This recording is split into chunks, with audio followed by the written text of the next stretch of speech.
dan mulai mengajak Natsuo untuk melakukan permainan.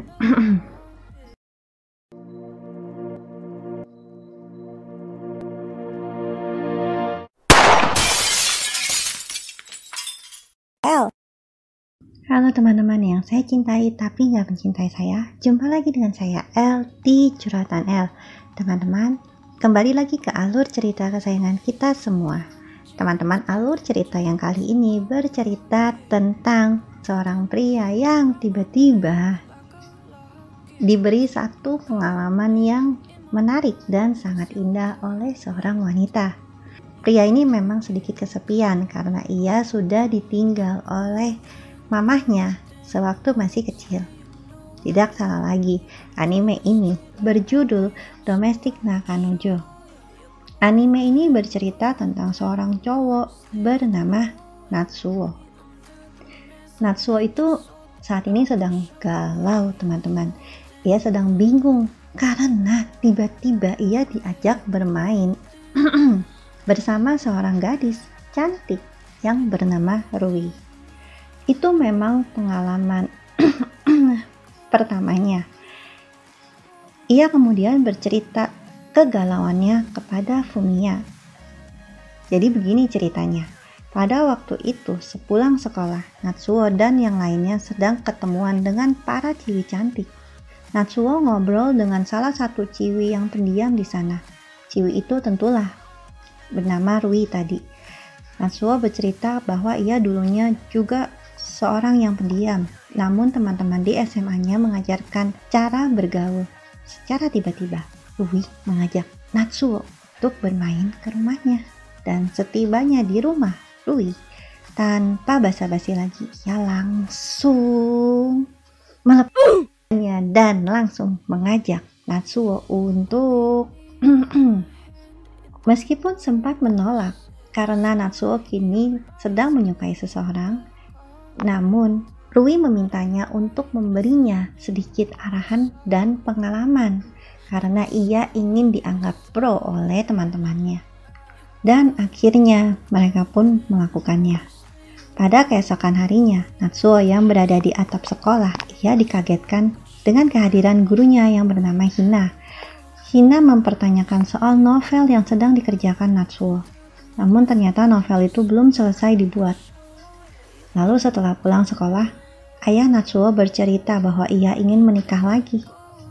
Ia pun juga memperkenalkan calon istrinya. Tetapi sungguh tidak disangka-sangka, ternyata ibu guru Hina dan Rui adalah anak dari calon istri ayahnya. Meskipun begitu, Natsuo tetap menyetujui pernikahan mereka. Bahkan Rui pun juga bercerita bahwa karena ibunya ditinggal oleh ayah dengan ciwi lain, ibunya sudah tidak percaya dengan cowok manapun.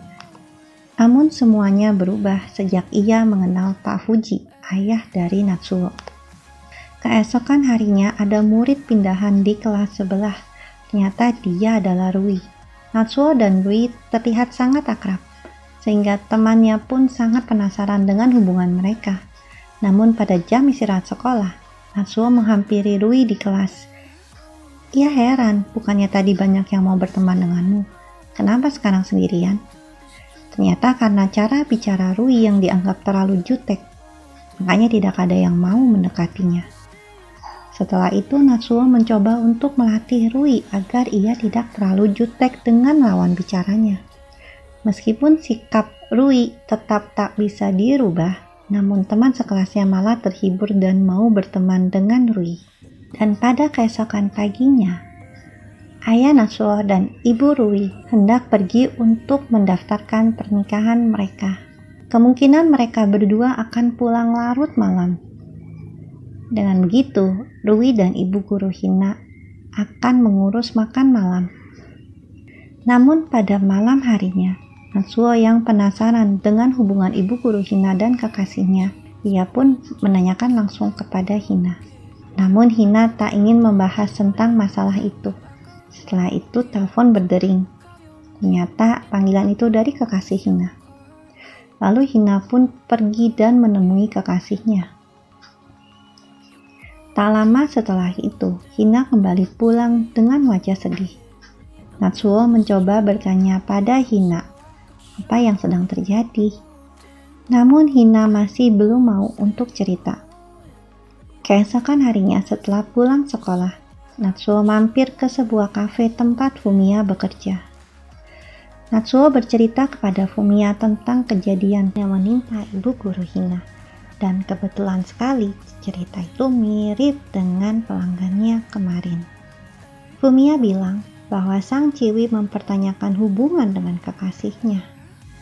Namun si cowok membalas, "Aku tidak bisa meninggalkan istriku dalam waktu dekat." Dan mereka pun asik mengobrol hingga malam hari. Saat jalan pulang, Fumiya menunjuk salah seorang ciwi. Katanya, dia adalah pelangganku yang kemarin. Sontak membuat Natsuo kaget. Ternyata yang Fumiya maksud adalah ibu guru Hina. Sesampainya di rumah, karena akhirnya satu demi satu hal tentang ibu guru Hina ini sudah mulai jelas bagi Natsuo. Natsuo mulai mempertanyakan kebenaran yang dibicarakan oleh Fumiya. Hina pun tidak bisa lagi mengelak dan ia berkata pada Natsuo, "Ini bukan urusan bocil." Bahkan bukan hanya itu, ia mulai mendekat dan mulai mengajak Natsuo untuk melakukan permainan. Namun sungguh di luar dugaan Natsuo. Bahkan Natsuo sampai kaget dan gak tahu dia harus bagaimana untuk melanjutkan permainan. Akhirnya Natsuo pun hanya terdiam dan ibu guru Hina pun menjelaskan, "Nah kan, kau masih bocil. Bahkan pandangan matamu saja menunjukkan kalau kau adalah bocil." Dan di situ Natsuo mulai mengerti. Mungkin saja ibu guru Hina yang lebih memilih untuk dekat dengan laki-laki yang sudah berkeluarga, mungkin karena laki-laki itu sangat-sangat pro, teman-teman. Akhirnya Natsuo pun menjadi malu dan ia pun langsung lari meninggalkan ibu guru Hina. Ia pun mulai meninggalkan rumahnya. Keesokan paginya tentu saja sang mama baru Natsuo mulai panik karena Natsuo tidak ada di kamarnya. Bahkan sang papa pun mulai mengkhawatirkan Natsuo. Tentu saja satu keluarga mereka pun berusaha untuk mencari Natsuo. Akhirnya Ruila yang berhasil menemukan Natsuo. Ternyata Natsuo ada di rumah Fumiya. Bahkan Rui pun tidak mengajak Natsuo untuk pulang. Sebaliknya, ia ingin tinggal bersama Natsuo di rumah Fumiya. Tentu saja Fumiya pun kaget. Kenapa nih kalian tiba-tiba? Dan Natsuo pun menceritakan kejadian yang sebenarnya. Akhirnya Fumiya, Natsuo dan Rui, mereka sepakat untuk bekerja sama agar ibu guru Hina memutuskan hubungannya dengan laki-laki yang sudah berkeluarga. Namun usaha yang dilakukan Natsuo dan Rui sepertinya sia-sia. Bahkan sampai suatu ketika, akhirnya mereka bertemu di kafe tempat Fumiya bekerja. Natsuo, Rui, ibu guru Hina, dan laki-laki itu. Namun tetap saja, bahkan saat memperkenalkan diri, kekasih ibu guru Hina pun tidak mampu untuk memberi kejelasan kepada ibu guru Hina kalau hubungan mereka mau dibawa kemana. Keadaan semakin kalut. Rui pun tidak terima kalau kakaknya diperlakukan seperti itu. Dan akhirnya hubungan Rui dan kakaknya Hina semakin menjauh hingga sampai suatu hari ketika Natsuo sedang berada di depan tempat peristirahatan mamahnya. Datanglah Rui dan ibu guru Hina. Dan akhirnya di situ pun di hadapan tempat peristirahatan mamah Natsuo, Hina pun menjelaskan kalau akhirnya ia mengakhiri hubungannya dengan laki-laki yang sudah beristri itu. Oke teman-teman, sekian alur cerita dari El kali ini. Memang kadang-kadang hidup mungkin tidak berjalan seperti yang kita inginkan. Atau mungkin kadang-kadang ada kejadian yang di luar ekspektasi kita dalam hidup ini. Mungkin dari teman-teman semua pernah punya pengalaman diajak bermain dengan orang yang baru dikenal. Oke teman-teman, apabila teman-teman punya pengalaman seperti itu, harap share di kolom komentar. Terima kasih untuk teman-teman yang selalu mendukung El hingga sampai pada saat ini. Teman-teman, jangan lupa untuk menekan tombol like-nya. Dan untuk teman-teman yang belum mensubscribe, jangan lupa untuk menekan tombol subscribe dan loncengnya untuk mendapatkan alur cerita menarik dari El selanjutnya. Terima kasih teman-teman. See you.